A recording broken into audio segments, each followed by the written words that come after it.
The first thing I noticed about the new house, beside its imposing size, was the smell. Damp wood, and something sweet with a sour undertone, slowly rotting.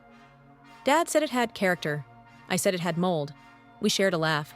Mom just smiled with her lips tight and thin. After Dad left for work, wherever that was, Mom would disappear too. She didn't think I noticed, but every morning, by 8 o'clock, she was gone. No errands, no friends, just gone. Sometimes she came back late, hair undone, smelling of cologne. I tried convincing myself she wasn't having an affair. I needed to believe that. There were too many weird things happening around house. I needed some resemblance of normalcy to remain sane.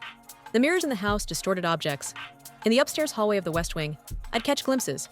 A second pair of feet behind mine, hands pressed against the glass from the inside. Windows showed rain when it was sunny outside.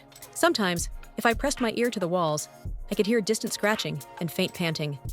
At night, muddy footprints appeared at the front door and led down into the basement.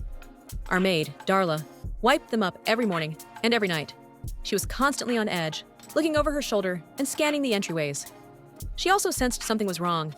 They came back, layered, dozens deep, every night, no matter how much she cleaned. Last night, I waited. I sat at the top of the basement stairs, phone gripped tight, heart pounding so loud I figured whatever I was waiting for would hear me long before it entered the house. Around 2 a.m., the basement door creaked open. Mom stepped out first, barefoot and smiling.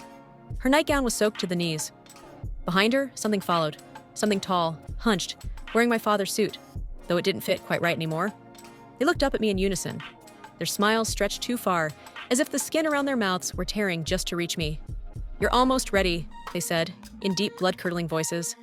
"Just one more night," Mom added, tilting her head until her neck popped loudly. I tried to run, but the floor felt thick, like wading through syrup. In the mirror at the end of the hall, I saw my reflection, but it wasn't alone. I saw my father inside the glass, grinning, hand pressed against the surface, beckoning for help.